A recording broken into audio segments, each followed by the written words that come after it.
పబ్లిసిటీకే పబ్లిసిటీకి వాళ్ళ పోస్టర్ నేనే నా డబ్బులతో నేనే పెట్టుకున్నా. ఏ చిరంజీవి పైసా అడగల, నేను ఇవ్వల. ఇది జెన్యూన్గా పాలిటిక్స్ అంటే అదే నేను చేశా. వాడటం గెలవటం మన సంబంధం లేదు. ఇక నేను నన్ను అడిగారు, అరే కనీసం కార్యకర్త కూడా ముందు తాపించరేంటి సార్ మీరు?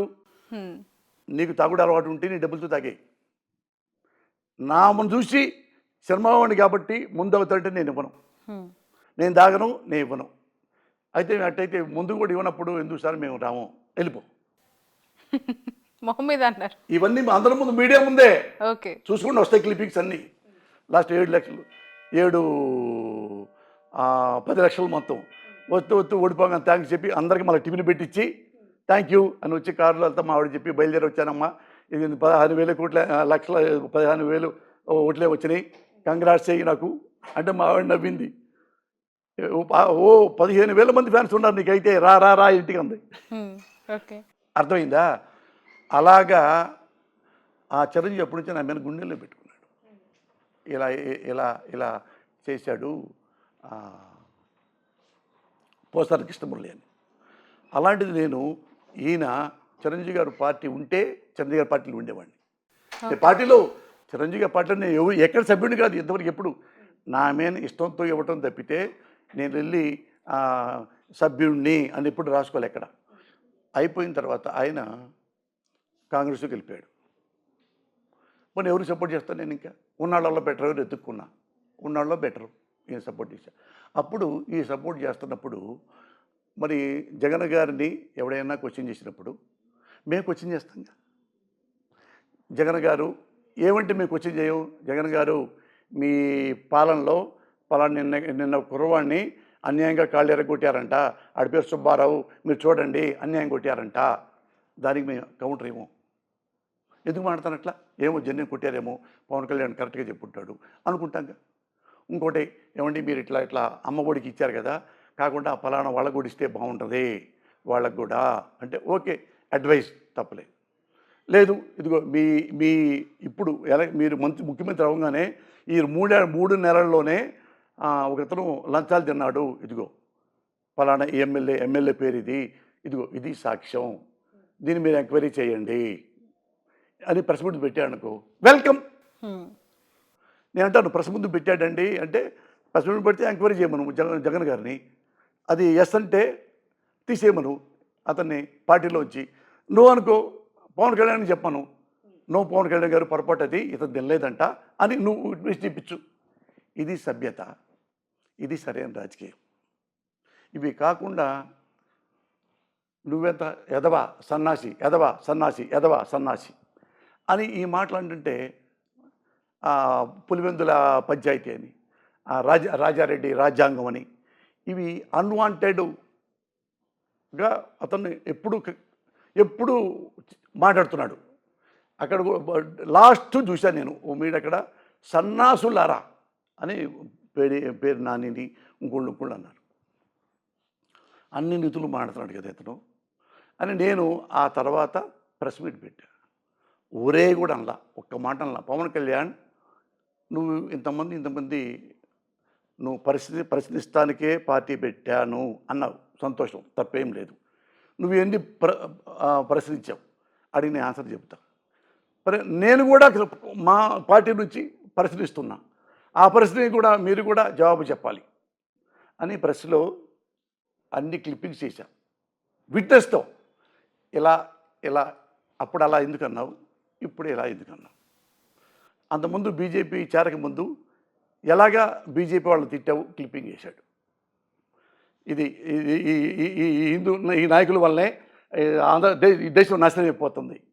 మళ్ళీ ఇంకో క్లిప్ తీశా పెడితే ముస్లిమ్స్ వీళ్ళే దేవాలయాలు ఇంతమంది పాడేశారు అన్నాడు. మర్చిపోయి 2 చెప్పేశాడు. ఏం పవన్ కళ్యాణ్ ఇప్పుడు ముస్లిమ్స్ తప్ప హిందువులు తప్ప 2 చెప్పావేంటి, కొద్ది ఆన్సర్ చెప్పు. అలాగే ఇంటర్మీడియట్ 3 సార్లుగా 3 క్లిప్పింగ్లు చూపించా. ఓసారి ఎంపీసీ చేశాడని, ఓసారి సిఈసి అని, ఓసారి ఇంకోటని, ఇంటర్ ఫెయిల్ అయ్యానని. అట్టా మరి ఎవరైనా నేను కూడా చదువుకున్నాను. నేను సిఈసి చదివా, ఎకనామిక్స్, సివిక్స్, కామర్సు, అది ఒక్కటే చదువుతాను. మరి ఒకే ఇంటర్ని మూడు ఆరు సంవత్సరాలు చదవరే ఎట్లా ఏంది ఇవి అడిగా. ఇవి వాళ్ళకి ఆన్సర్ చెప్పలేకపోయారు. ఇవి అడిగింది. ఏ తప్పు ఒక్క మాట మాట్లాడాల నేను. నువ్వు ఇవి ప్రశ్నలు చెప్తే నువ్వు అడిగిన ప్రశ్నలకి నేను సమాధానం చెప్తానన్న. దానికి తెల్లారి వాళ్ళు ఎమ్మటే రాగానే వేశారు. ఆయన వాళ్ళ ఫ్యాన్స్ ఉంటారు కదా, వాళ్ళు ఇప్పుడు అందరు వాళ్ళకి కొంతమంది అలవాటు ఏంటంటే ఎమ్మెల్యే మంత్రులు వాళ్ళ ఇళ్ళకి మెసేజ్లు పెట్టి ఆడాలను తిడుతూ బూతులు తిడుతూ ఈ అలవాటు అయిపోయింది చాలామందికి. ఇట్లా కొన్ని తెలుసుగా మీకు ఇవన్నీ. అట్లనే అందరిలాగే నాకు పంపించారు. వాళ్ళైతే పాపం మాట్లాడలేరు ఎందుకులే అని పోస్తాను కదా, సినిమా వాడు గడగడగడ వినిగిపోతాడు. నాకు పంపించారు. నన్ను తిడుతూ, నా భార్యను తిడుతూ, నా భార్య మంచిది కాదని, నువ్వు మాకు ప్రశ్నించు, నువ్వు ప్రశ్నించావు కదా మా పవన్ కళ్యాణ్ని, నువ్వు ప్రశ్నించు అని ఈయన పెట్టారు. ఇలా అంటే నా ఇంట్లో ఆడవాళ్ళని. అప్పుడు నేను ప్రెస్కి వెళ్ళి నేను కూలికి చెప్పా, పవన్ కళ్యాణ్ నువ్వు ప్రశ్నిస్తా అన్నావు, దానికి ఆన్సర్ చెప్పలా. మేము అడిగాం, న్యాయంగానే అడిగా. నువ్వు అన్న మాటలే చూపించా నీకు, నేను అబద్ధం ఏం చెప్పలేదు కదా, అన్న మాటలే చూపించా. నువ్వు సమాధానం చెప్పపోయినా పర్లా, చెప్పకపోగా నీ సైకో ఫ్యాన్స్తో తీసుకొచ్చి ఇక్కడ ఉన్న వాళ్ళతో నన్ను మా ఇంట్లో నా భార్యని ఎలా తిట్టించా కూడా అది చూపిస్తూ ప్రెస్లో పెట్టా. ఇక 4, 5, 6 అయిపోయిన తర్వాత వాళ్ళు తెలుసుకొని టక ఫోన్లు చేస్తున్నారు. అంటే మన 2 ఫోన్లు ఎత్తనీరు అనమాట. టక ఎత్తండి. ఈ ప్రశ్నలు అంతా జర్నలిస్టులు చూశారు కూర్చోండి, ఈ వచ్చిన ఇట్లా పవన్ కళ్యాణ్ నా భార్యని తిట్టి తిరుగుమోతని మంచిది కాదని నువ్వు సమాధానం చెప్పరా లంప్ కొడక అని అన్న. నేను ఎందుకు నేను మామూలుగా ఏంటంటే బయట పెట్టుకొని కాముకుంటారు అందరూ, అది వాళ్ళ సైకాలజీ. పోసాను ఆ టైప్ అనుకున్నాడు పాప, పోసాను అందరిలో పాటే అనుకున్నాడు. నేను కాదు పవన్ కళ్యాణ్, ఇట్లా నా భార్య మంచిది కాకపోయినా నాకు ప్రాణమే, నా భార్య తిరుగుమోతైనా నా దగ్గరే ఉంటుంది స్నేహితురాలు. మీరు తీసుకెళ్ళి మర్డర్ చేసినా ఇంకోటి చేసినా నా భార్య నాకు స్నేహితురాలు. నీకు ఆన్సర్ వచ్చేసింది కదా. నేను కూడా కొన్ని క్వశ్చన్లు నువ్వు అడిగావు కదా, మరి కొన్ని క్వశ్చన్స్ నా భార్యలో ఎలాంటిదో నా భార్య చెప్పా. ఎలాగైనా నా భార్య నా గుండెల్లో కాదు నా ప్రాణంలాగా అని చెప్పాను. మరి నిన్ను కూడా కొంచెం క్వశ్చన్లు ఎలాగ వేసినప్పుడు అందుకని మిగతా ఏమన్నా తెలుసుగా మీకు, అతని భార్య గురించి, అతని బిడ్డల గురించి. మరి నేను వాడు ఆఫ్ ద రికార్డు నా సెల్లికే పంపించాడు, దాన్ని పబ్లిక్లో పెట్టా, ఇతరేంటో తెలియాలని.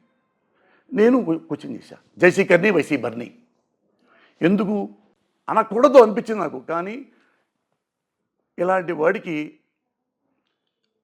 వాడి దేని మీదైతే బతకాలనుకున్నాడో దాన్ని చంపాలని చెప్పే నేను మళ్ళీ అదే మాటలు వాడా.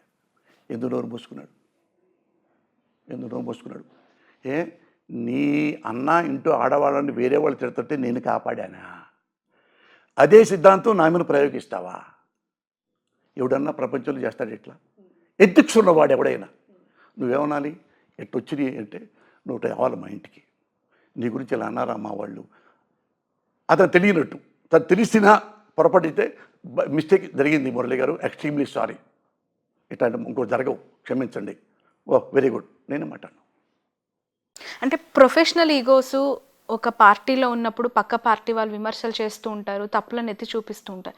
కానీ ఏపీలో పాలిటిక్స్ పర్సనలైజ్డ్ అయిపోయాయా? అంటే తప్పులను ఎత్తి చూపించాల్సిన ప్రతిపక్షం అంతా కూడా పర్సనల్ అటాక్కి దిగటం వల్లనే ఇప్పుడు పవన్ కళ్యాణ్ అనగానే మీరు అయిన ఫైర్ నేను ఓపెన్గా చూస్తున్నా, నాకు చాలా ఆశ్చర్యం వేస్తోంది. ఎవరికైనా బాధ్యత, ఎవరికైనా అంటే ఒకటి గుర్తుపెట్టుకో, క్యారెక్టర్ అనేది ఇప్పుడు ఒకటి తిడితే పోదు, గుర్తించి చెప్తున్నాను నీకు. నువ్వు పలానా శ్రావణికి అస్సలు ₹1 కూడా ఆస్తి లేదు, అసలు ఆమె చాలా పేదమ్మాయి, చేసుకునే ఎంత రోళ్ళు గోళ్ళు, ఆమెకి ఏం ఆస్తులు లేవు, ఊరకనే పైకి అలా బెళ్ళ పెట్టుంటుంది అని అన్నాడు అనుకోండి. నీకంటూ 10 కోట్ల ఆస్తి ఉంది అనుకో, అవి పోతాయా? ఆ బంగారం కాకుండా పోద్దా? అలాగే పోస్తానికి కృష్ణమురళి ఏం ఆస్తులు లేవు, మనకున్నే పావుగా. అలాగే మనకంటూ క్యారెక్టర్ ఉందనుకో, తిడితే పావుగా. అది నేను చెప్పదలుచుకుంది. నాకంటూ క్యారెక్టర్ ఉంటే నువ్వు తిడితే పాదు, నా భార్య క్యారెక్టర్ ఉంటే తిడితే పాదు. అవును, దే షుడ్ రియలైజ్ దట్. అవును. అట్లా అది నేనన్నా, అది తప్పు. అట్లాంటి పిచ్చి వేషాలు వేసావో రేపటి నుంచి చాలా చాలా జైలుతో వస్తాను. నేను దేని టాలెంట్ చేయను శ్రావణి. నేను అన్నెసరీగా ఎవ్వరి జోలికి వెళ్ళడం. నా జీవితంలో ఎప్పుడు ఒక్కసారి ఎదుటోడిని అవమానించాలి, వీడిని నాశనం చేయాలి అనే జీవితంలో నా దృష్టిలో మా అమ్మ నేర్పింది ఇది. ఇవన్నీ అసలు ఇట్లాంటి పిచ్చి పనులు ఎప్పుడు చేయను. నువ్వు అన్నావు మరి మెన్నయ్య అంత ఎడవాలి, మెన్నయ్య ఇంటూ ఆడాలి తింటే. చిరంజీవి గారిని చాలా దగ్గరగా చూశారు, పవన్ కళ్యాణ్ గారిని చూశారు, ఆయనతో కలిసి పనిచేశారు ఎలక్షన్స్లో. వ్యత్యాసం ఏం చూసారండి పవన్ కళ్యాణ్ గారికి చిరంజీవి గారికి? వాళ్ళ క్యారెక్టర్ గురించి మనకు అనవసరం అండి. వాళ్ళ క్యారెక్టర్ ఏంటో జనాలు తెలిసిపోయింది కదా, మరి ఏం చెప్పాలా కొత్తగా ఏమి వింటావు నువ్వు? అంటే ఇండస్ట్రీలో చిరంజీవి గారు అంటే జగన్ అనేవాడు ఎలాంటి వాడు భారతదేశం మొత్తం చూసింది. భారతదేశం మొత్తం పోసాని కృష్ణమౌళి అనేవాడు మొత్తం చూసి తెలుగు వాళ్ళు మొత్తం తెలుసు. పవన్ కళ్యాణ్ అనేవాడు ఎలాంటి వాడు మొత్తం తెలుసు. మరి కొత్తగా వీళ్ళకి నేను ఎందుకు ఒకవేళ తప్పుచ్చుకోవాలి? అంటే మీ పర్సెప్షన్. నేను అంటే అతను పర్సెప్షన్ తొక్క వద్దు. అది పర్సెప్షన్ నా గురించి అడగని చెప్తా, మా లీడర్ గురించి అడగని చెప్తా, జగన్ గురించి అతని గురించి పర్సెప్షన్ తెలిసిపోవాలి మొత్తం. ఇప్పుడు ఆ వాలంటీర్ గురించి తెలిసిపోవాలా మీకు? ఆ వాలంటీర్స్ గురించి మీకు తెలిసిందా లేదా? ఏ పర్సెప్షన్ అది ఏంటది? అతని గురించి నేను పోస్ట్ మార్టం చేయాలా? జనం మొత్తం చూశారు కదా. ఇంకొత్తగా నేను చెప్పేది ఏంటి? చెప్పండి. కొత్తగా వాళ్ళకి చెప్పాల్సింది ఏమి లేదు. ఆయన దగ్గర లేదు, చిరంజీవి దగ్గర లేదు, నాగబాబు దగ్గర లేదు. వాళ్ళ గురించి అంటే వాలంటీర్ల గురించి ఉమెన్ ట్రాఫికింగ్ కి సంబంధించి మాట్లాడిన మాటలు నిజ నిర్ధారణ జరగాలి. తను కూడా ఎక్స్ప్లెనేషన్ కోసం ఉమెన్ కమిషన్ వెయిట్ చేస్తుంది. ఎట్ ద సేమ్ టైం నిన్నగాక మొన్న ఏపీలో ఒక దగ్గర వాలంటీర్ ఒక ఆవిడని మర్డర్ చేశారని, ఒక ఇంట్లో దొంగతనం చేశారు, ఇలాంటి వార్తలు మీరు అనుకున్న సెక్షన్ ఆఫ్ మీడియాలో కాదు, మిగతా ఛానల్స్లో అక్కడున్న ఊరి జనం మాట్లాడుతూ ఉన్నప్పుడు ప్రభుత్వం నుంచి లేదంటే వైసీపీ నుంచి ఎలా రియాక్ట్ అవుతారు? ఎన్నిసార్లు నువ్వు చూసావా? నువ్వు చూసావా? నేను చెప్పండి దాని గురించి. వాడు ఆ వాలంటీర్ అనేవాడు వాలంటీర్ వ్యవస్థలో చాలామంది జాబ్ చేస్తారు. వాడు అక్కడ జాబ్ సరిపోవట్లేదు, వాడు విలాసాలకి ఏదో సరిపోవట్లేదు అని చెప్పేసి వెళ్ళిపోయి వేరే ఫుడ్ దగ్గర జాయిన్ అయ్యాడు. పోయి ఓకే, వేరే ఫుడ్ ఎవరైతే ముసలమ్మ ఉందో ముసలమ్మ వాళ్ళ కొడుకు దగ్గరే ఆ ఫుడ్ దాంట్లో డబ్బులు ఎక్కువ ఇస్తారని చెప్పి ఆడ జాయిన్ అయ్యాడు. ఆడ జాయిన్ అయిన తర్వాత వాడు ఇంటికి వెళ్ళి ఫుడ్ గిట్టి తీసుకురావాలి కదా. అప్పుడు ఇంటి ఎవ్వరు లేరు. ఆ ముసలమ్మ చెప్పి తెచ్చుకెళ్ళిపోయాడు.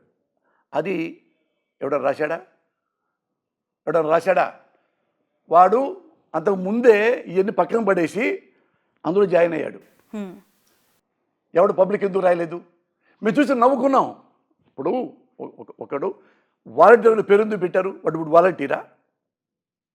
వాలంటీరా? చిరంజీవి గారు ఎప్పుడో 40 ఏళ్ల కిందట 50 ఏళ్ళ కింద కాలేజీ స్టూడెంట్గా ఎన్సీసీలో గ్రేడ్ వచ్చింది. ఇప్పుడు ఆయన ఎన్సీసీ స్టూడెంట్ అంటావా? మనం సూపర్ స్టార్ అంటాం, అంతే కదా. ఇప్పుడు జగన్ ఉన్నాడు, ఇదివరకు బిజినెస్లు చాలా ఉన్నాయి. బిజినెస్ మ్యాన్ జగన్ అంటావా? ముఖ్యమంత్రి జగన్ అంటావా? అక్కడ వాడు అంతకుముందు వాలంటీర్ ఉండి పనిచేసి డబ్బులు సరిపోవట్లేదని వాడు మానేసి అక్కడ వాడి దగ్గర చేరి అక్కడ డబ్బులు ఎక్కువ తీసుకుంటా, డే నైట్ పనిచేస్తా, ఆ పిండి పదార్థాలు ఏదో మళ్ళీ ఇంటికి వెళ్ళి యాక్సెస్ తీసుకొని ఇంట్లో ఉన్నప్పుడు డబ్బులు ఎక్కువ కనపడ్డాయి, తప్పి తీసుకెళ్ళిపోయాడు. దీన్ని వాలంటీర్ ముడి పెడతారేంటి? వాడు అందులో చేరింది ఎవరు చెప్పలేదా? వాడు జైల్లో వాడు ఇప్పుడు దొంగలు దొరలు అన్నింటిలో ఉంటారు. రాజకీయాల్లో ఉంటారు, సినిమా ఇండస్ట్రీలో ఉంటారు, ప్రపంచంలో ఉంటారు, కాలేజీల్లో ఉంటారు, ఉద్యోగ వ్యవస్థలో ఉంటారు, అన్ని వ్యవస్థల్లో ఉంటారు. అలా ఇందులో కూడా ఒకటి పొరపాటు చేశాడు అనుకో.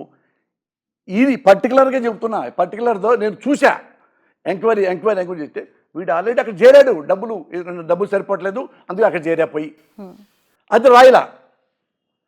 ఏమంటారు చూడు, ఏమంటారే ఏదో ఒక మాట మోచి ఇది ఆ పేరు రామ అంటే పక్కన నీ గెలిపాను అనుకో, నీ అమ్మ అని వస్తుందే, అట్లుంది. అశ్వత్థామ అత కుంజర, అశ్వత్థామ అత, అయ్యో ఏది మన శ్రావణి అత. వీళ్ళు మీ ఎస్టేట్లో అమ్మ శ్రావణ మేడం చచ్చిపోయిందా? కుంజరహ కాదండి, శ్రావణ అనే పేరు మీద ఒక ఏనుగు ఉంది. ఆ ఎలిఫెంట్ చనిపోయింది, తిరుపతిలో ఉండేది. అక్కడ తిరుపతి కింద కొండలో చూసాం మేము అంటే ఎలా ఉంటుంది? ఇప్పుడు ఏం రాయకుండా వాలంటీర్ హత్య. వాడు ఎప్పుడు వచ్చాడు అనేది మానేసి అది కూడా మంచి చిన్నగా రాశారు, పోయిన నెలలోనే అందులో చేరాడు. ఓకే. ఇన్ కేస్ అనుకుందాం నాన్న, ఇన్ కేస్ వాలంటీర్గానే ఉన్నాడు అనుకో, వాడు తప్పు చేశాడు, జైలుకి వెళ్తాడు. ఇప్పుడు మనం ఒక వ్యవస్థ, రాజకీయ వ్యవస్థ, మోడీ హానెస్ట్ ఫెలో. మోడీ దగ్గర చాలామంది రాజకీయ నాయకులు చేరారు. ఒకడు కూడా ఎమ్మెల్యే ఉన్నాడు. ఒకడు ఏమనుకుంటాం, మోడీ ఉత్తముడు, వాళ్ళందరూ ఉత్తములే అనుకుంటాంగా. ఒకడు ఉత్తరప్రదేశ్ ఎమ్మెల్యే ఒక అమ్మాయిని రేప్ చేసి చంపేసి ఇప్పుడు జైల్లో ఉన్నాడు బీజేపీ. అంటే ఇప్పుడు ఆయన రాజీనామా చేయాలా మోడీ గారు? చెప్పండి, నేను తెలుసుకుంటా కొంచెం. కాదు, వాడు ఉన్నాడు, అతను ఉన్నాడు, యోగి ఆదిత్యనాథ్, ఆయన రిజైన్ చేయాలా? ఆయన లోటా అది? ఆయన అసంబద్ధత? ఇక్కడ వైసీపీ అసంబద్ధత? నిజంగా ఉన్నాడు, ఓ తప్పు చేశాడు అంటే వైసీపీ వాళ్ళ అసంబద్ధత. ఒక ఉద్యోగం ఇచ్చాడు, ఎమ్మెల్యే సీట్ కాదు ఇచ్చింది. అందరితో పాటు క్వాలిఫికేషన్ చూస్తారు, మనసు చూస్తారా? క్వాలిఫికేషన్ చూస్తారు. వీడు పలానా వాడు, వెంకట అనేవాడు, వీడు ఇంటర్ చదివాడు, చదువుకున్నాడు, ఈ మాట్లాడగలడు, ఈ బజార్లో ఉంటున్నాడు, ఈ బజారు వీళ్ళకి 50 ఇళ్ళు అప్పు చెబుతాము. వాడు ఎక్కడున్నాడు ఇప్పుడు? మీరు చెప్పిన వాడు ఎక్కడి నుంచి వెళ్ళిపోయి వేరే డే అండ్ నైట్ పనిచేస్తే అక్కడ ఫుడ్ సెంటర్లో, ఫుడ్ కోర్ట్ సెంటర్ అంట, అందులో జాయిన్ అయ్యాడు. అందులో జాయిన్ అయ్యాడు. ఇల్లు ఎక్కడికి వెళ్ళాడు? ఆ ఓనర్ ఇంటికి వెళ్ళి చంపి డబ్బులు తీసుకు పారిపోయాడు. ఓకే. ఎట్ట తిరిగి దానికి పెడతావు? సినిమా ఇండస్ట్రీలో ఉన్నారు చాలామంది. కొంతమంది కూడా సినిమాలు తీస్తారు, డబ్బులు మానేసి ఎగ్గొట్టినాడు లేరా? ఉన్నారా లేరా? అలాగే సినిమా వాళ్ళు కొంటారు, డబ్బులు మొత్తం ఇవ్వకుండా మేమైతే ఇంత ఇవ్వగలం, రేపు రిలీజు సినిమా, మరి వెళ్ళాలి అని 30 లక్షలు ఇవ్వాలంటే 10 లక్షలే ఇస్తాడు. అట్లాంటివి జరగలేదా? అంటే బయ్యర్ వ్యవస్థను తీసేస్తారా? ఓ ప్రొడ్యూసర్ గారు డబ్బులు కట్టలేక వెళ్ళిపోయాడు. ఈ ప్రొడ్యూసర్లు ఎవరు నమ్మరా? చెప్పండి. రైట్. ఏపీలో సినిమా పరిశ్రమకి సంబంధించి డెవలప్మెంట్స్ బాగా తీసుకుంటుంది. చాలా పక్షపాతంగా ఈ ప్రభుత్వం నిష్పక్షపాతంగా పనిచేస్తుంది. మీకు ఏది కావాలన్నా అది ఇస్తాము అని చెప్పి సీఎం గారు బాహాటంగా అనౌన్స్ చేశారు. సినీ పరిశ్రమ తరలి రావాలి, వైజాగ్లో భూములు ఇస్తాము, సినీ ఇండస్ట్రీని ఇక్కడ మళ్ళీ ఎస్టాబ్లిష్ చేయాలి హైదరాబాద్ తరహా, ఇక్కడ కూడా ఒక సెకండ్ ఫిల్మ్ ఇండస్ట్రీకి సంబంధించి ఒక సెటప్ అనేది పెట్టుకోవాలి అని చెప్పి. అది ఎంతవరకు వచ్చింది మీ మాటల్లో? ఏపీలో సినిమాకి సంబంధించి ఆ పరిశ్రమ భవిష్యత్తు ఉంటుంది అనుకుంటున్నారా? జగన్మోహన్ రెడ్డి గారు ఆర్టిస్టులు పిలిచాడు, పెద్ద హీరోలు. చిరంజీవి గారు వచ్చారు, ప్రభాస్ వచ్చాడు, మహేష్ బాబు వచ్చాడు, డైరెక్టర్లు వచ్చారు, నారాయణమూర్తి గారు లాంటి వాళ్ళు వచ్చారు, వీళ్ళందరూ వచ్చారు. వచ్చే ముందు రాకముందు కూడా ఆయన ఎవడిగా అంటే, ఇక్కడ కొత్త గవర్నమెంట్ వచ్చింది, విడిపోయాం మనం, అందుకని మనకు కూడా సినిమా ఇండస్ట్రీకి ఉంటే మనకు బాగుంటుంది, అన్ని వ్యవస్థలు ఉన్నట్టుగా ఇది కూడా ఉంటే బాగుంటుంది. మీరు వైజాగ్ చాలా మంచి ప్లేసు, అక్కడ నేను ముఖ్యమంత్రి కాకముందు కూడా చదువుకునే రోజుల్లో కూడా పెద్ద పెద్ద సినిమాలు తీశాడు. మరో చరిత్ర అలాంటి మన బాలచంద్ర కూడా సినిమా తీశాడు ఇక్కడ వైజాగ్ వచ్చి.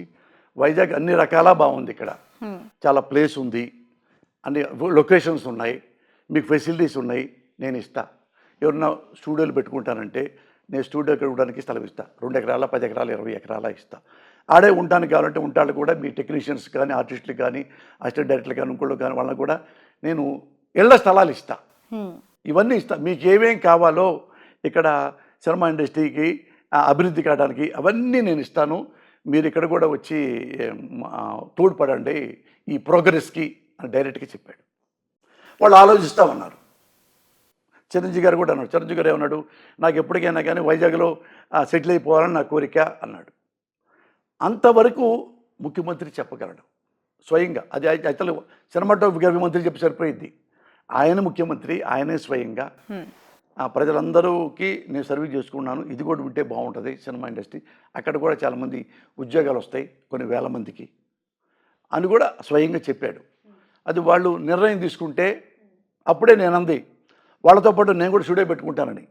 మీకు చెప్పాగా, నేను కూడా స్టూడియో పెట్టుకుంటాను అవును. మా పిల్లలు నేను అని. అంతే తప్ప ఆయన దేనికి జెన్యూన్ అన్నవి ఏవి వదిలిపెట్టండి. ఆయన నేను చూశా. ఓకే. జెన్యూన్ అన్నవి ఏవి వదలడు. ఇన్ కేసు నేను పొరపాటు చేశాను అనుకో, ఎంత నేను ప్రేమించిన ఆయన కానీ నన్నే చెంపదెబ్బ కొడతాడు. ఎందుకు తప్పు చేశావు. ఏపీలో ఆ మధ్యకాలంలో టికెట్స్కి సంబంధించిన ఇష్యూ బాగా జరిగింది. అప్పుడు సినిమా ఇండస్ట్రీ వ్యక్తిగా ఉన్న పోసాని గారు నోరెత్తలేదు అని చెప్పి చాలామంది విమర్శించిన పరిస్థితి. అంటే ఇప్పుడు ఎట్లుందంటే దీన్ని ఏమంటారంటే నతభ్రష్టులు అంటారు. నతభ్రష్టులు అన్నవాళ్ళని. నతభ్రష్టులు అంటే నీకు సరదా చెప్తా, జనం కూడా నవ్వుకుంటారు. ఇప్పుడు సినిమాలకు వెళ్ళాం. ఒకప్పుడు చూడు జ్యోతిలక్ష్మి ఇక్కడ దాకా లంగా కట్టుకొని డ్యాన్స్ చేసేది ఎవరికి, వ్యాంపు ఆమెగా వ్యాంపు సాంగ్ ఉందంటే జ్యోతిలక్ష్మి గారు చేస్తుంటారు. తర్వాత వాళ్ళ జయమాలిని వచ్చింది. అక్కడ ఆమె ఏం చేస్తుందంటే గిర్రం తిరుగుద్ది, డ్యాన్స్ చేస్తా. అప్పుడు ఇక్కడ దాకా ఉన్న లంగా లేదు, ఇట రౌండ్కి వస్తుంది, పెద్దగా వస్తుంది కదా, ఇట రౌండ్గా. ఇప్పుడు రిజర్వ్లో ఒకడు కూర్చున్నాడు, అది స్క్రీన్లో ఇక్కడ దాకా లంగా గిర్రం తిరుగుతూ ఆడేదా పాడేదా అని తిరుగుతుంటే, ఇక్కడ దాకా లంగా తిరుగుతుంటే రిజర్వ్లో కూర్చున్నాడు ఏం చేస్తానంటే, అరే ఈ రిజర్వ్లో కనపట్లేదు, మన నేలకి వెళ్ళామనుకో దగ్గరకు ఉంటే జ్యోతిలక్ష్మి టైస్ కనపడతాయి మనకని ఆ పరిగెత్తుకొచ్చి నేలలో కూర్చొని ఎటు చూశాడంట. అది స్క్రీను ఎక్కడున్నా అలాగే ఉంటుంది. స్క్రీన్ దగ్గరకు వస్తే ఎట్లా చూస్తే ఏం కనపడతాయి. వీడిని నతభ్రష్టులు అంటారు. అట్టాని ఈ మాట అన్నవాడు నతభ్రష్టులు అంటే ఏమీ కనపడిపోయినా కనపడింది మురళి అనలేదు. ఇక్కడే ఉన్నావు శ్రావణి, ఈ కెమెరాలో రికార్డ్ అవుతుంది కదా, ఆ మీటింగ్లో ఎక్కువసేపు మాట్లాడింది నేనే. ఓకే. చిరంజీవి గారు 10 నిమిషాలు లోపే మాట్లాడాడు. 2 నిమిషాలు మహేష్ బాబు, 1 నిమిషం ఏమో మాట్లాడలేదు ప్రభాస్, 2 నిమిషాలు 3 నిమిషాలు రాజమౌళి, చివరికి మన నారాయణమూర్తి గారు కూడా 3-4 నిమిషాలు, 2 నిమిషాలు ఆలీ.